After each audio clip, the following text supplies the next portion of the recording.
यही प्रश्न महाराज धृतराष्ट्र ने सनत सुजात जी से किया कि भगवान आप ही एक ऐसा है जो सर्वज्ञ, इसका ठीक से निर्णय कर सकते हैं। मनुष्य दो प्रकार के कर्म करता ही रहता है। बहुत बड़ा पापी हो तो भी उसमें कुछ पुण्य कर्म होते हैं। कोई ऐसा इस सृष्टि में नहीं कि जो एकदम गुण हो ही ना, ऐसा नहीं है। गुण अवगुण, पाप पुण्य, ये मिश्रित शरीर बना हुआ है। अगर कोई संभाल ले गया और कुमति को नष्ट कर लिया तो फिर सुमति हो, फिर मोक्ष पदवी प्राप्त हो जाती है, फिर वो पाप पुण्य दोनों से ऊपर उठ जाता है। नहीं तो प्रायः देखा जाता है बड़े से बड़े गुणवान में भी कोई दोष होता है और बड़े से बड़े दोषी में कोई गुण होता है। ये गुण दोष में सृष्टि की रचना है।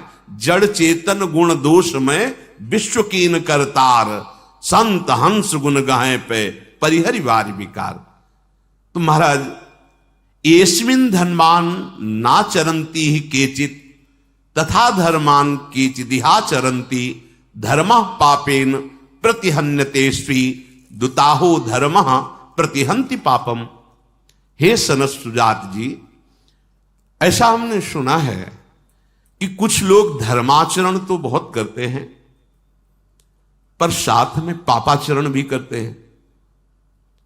तो क्या धर्माचरण से पापाचरण नष्ट हो जाता है? सनत सुजात जी ने कहा, उभयमेव तत्रोपयुज्यते फलम धर्मस्यै वेतरस्य च।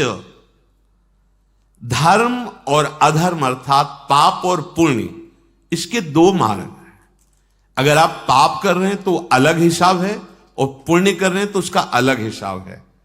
आपके बहुत अधिक पाप हो गए हैं, नाम मात्र के पुण्य हैं, तो पहले नरक जाना होगा आपको।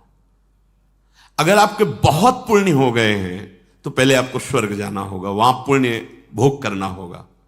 कुछ जो पुण्य और पाप बनते फिर शरीर की रचना होकर मृत्यु लोक में आता है। ऐसा नहीं है। तस्मिन् स्थितो वाप्युभयम ही नित्यम ज्ञानेन विद्वान प्रतिहन्ति सिद्धम तथान्यथा पुण्य मुपैति देहि तथागतम पाप मुपैति सिद्धम। तस्मात् शास्त्रम प्रमाणम। ऐसे नहीं कि आप मनमानी बोल दो आपकी बात मानी जाएगी, शास्त्र में प्रमाणित होनी चाहिए। श्री सनत सुजात जी कह रहे हैं कि पुण्य के द्वारा पाप को नष्ट नहीं किया जा सकता, उसका अलग विभाग है, उसका अलग आपको फल मिलेगा। हां, एक उपाय है जिससे नष्ट किया जा सकता है, वो है भगवान का भजन। ये त्रिगुणात्मिका माया से विलग है। ये त्रिगुणातीत है, जैसे राधा राधा राधा राधा। ये त्रिगुणात्मिका माया के द्वारा रचित कर्मों में नहीं है। भगवान का नाम, भगवान का रूप, भगवान की लीला, भगवान का धाम, ये त्रिगुणातीत है। ये गुणमयी माया के अंतर्गत नहीं है, ये मायातीत है। इसी मायातीत नाम के बल से हम माया पर विजय प्राप्त करते हैं। जो विद्वान ये बात समझ जाता है ज्ञान के द्वारा कि एकमात्र परमात्मा की शरण, परमात्मा का भजन ध्यान ही तुम्हारे पाप और पुण्य दोनों का नाश करके परम सुख, परम आह्लाद, परम पद प्रदान करेगा, यह शास्त्रों में प्रसिद्ध बात है। सनत सुजात जी कहते हैं अगर ऐसी बात नहीं मानता तो वो देहाभिमानी मनुष्य पुण्य और पाप दोनों का क्रमशः फल भोगता ही रहेगा। जब से सृष्टि रची गई तब से आज तक चल रहा है यही पाप पुण्य का क्रम। इस प्रकार पुण्य बढ़ा तो स्वर्ग, पाप बढ़ा तो नरक। स्वर्ग और नरक दोनों अस्थिर हैं, ये अविनाशी नहीं है, ये स्थिर नहीं है, ये स्थिर पद नहीं है। जैसे नौस इंद्र पद पर बैठे फिर अजगर की योनि को प्राप्त है।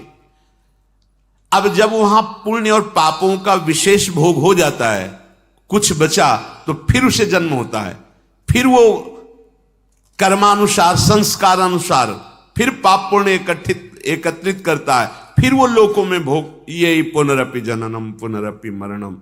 मनुष्य जन्म इसके लिए नहीं मिला है, इस चक्र से निकलने के लिए मिला है। जो तत्वज्ञ महापुरुषों का संग करता है ध्यान से सुन, जो भगवत तत्व को जानने वाले हैं बेमतलब शास्त्र तभी समझ में आएंगे जब भजन करोगे। पढ़ के सुनाना अलग बात है, अगर भजन नहीं करोगे तो वस्तु रखी दिखाई नहीं देगी, शब्द कुछ और है और उसका भाव कुछ और है, रहस्य कुछ और है। वो बात तभी समझ में आएगी जब भजन हो रहा है। भजन और सत्य धर्म के बिना आप हमारे शास्त्रों के आंतरिक भाव को नहीं समझ सकते। ऐसे शब्द सुनने को मिलते हैं जिनका कोई अस्तित्व नहीं है, व्यर्थ का बकवास, व्यर्थ का बकवास। सामने ग्रंथ रखा है, कहीं भी उसमें नहीं है ऐसे वाक्य नहीं। तस्मात् शास्त्रम प्रमाणम, आप जो भी बात बोले शास्त्र प्रमाणित तभी कहा गया है। बोलने का अधिकार तभी पहले सुना हो, किसी महापुरुष के पास बैठ करके कई बार जिस शास्त्र को सुना हो, खूब अच्छे से उसमें रचा पचा हो और अपने आचरणों में उतारा हो और उस बात का अनुभव किया हो, फिर बोलो। ऐसे नहीं, भगवत ऋषि जी कह रहे ऐसे नहीं बोले, नहीं, पहले खूब अनुभव करो, फिर जब बोले तो हृदय की ग्रंथि खोले, जड़ चैतन्य की ग्रंथि का भेदन करके परमात्मा साक्षात्कार करा दे। ऐसे मनमानी आचरण नहीं। हां, एक उपाय है, अब बोध हो गया आपको गलती हुई, सत्य मार्ग से भ्रष्ट हो गया, अब तन मन प्राण सब कुछ भगवान को समर्पित करके धर्म से चलूंगा और उनका नाम लूंगा और जो दुख सुख आएगा उसे सहूंगा। मुक्त हो जाओगे, पक्का मुक्त हो जाओगे। तो दियम वस्तु गोविंदम तुभ्यमेव सम, आपकी वस्तु आपको समर्पित। अभी तक अहंकार के कारण दुर्गति हुई, हे नाथ अब ये कहीं कुछ समर्पण नहीं करना, जो जाए वही है। हम ये नहीं कह रहे कि आपके पवित्र होने का रास्ता ही नहीं, रास्ता है पर ऐसा नहीं है।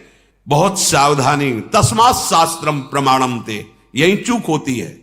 हम शास्त्र के शब्दों को तोड़ मरोड़ कर ऐसे बोलते नहीं, शास्त्र किसी के अनुकूल नहीं, शास्त्र के अनुकूल तुमको चलना होगा।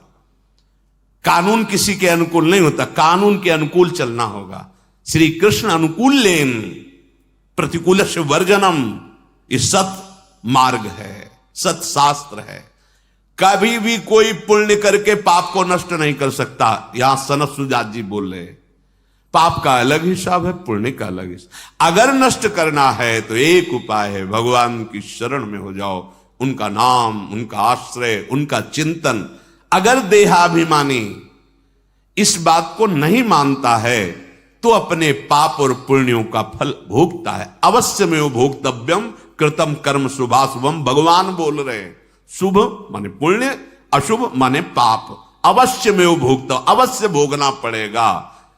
अगर एक मात्र उपाय है तो भगवान की शरण में हो जाओ। सर्वधर्मान परित्यज्य मामेकम शरणम व्रज, तो अहम त्वाम सर्व पापी, मालिक है वो, ठीक कर देंगे।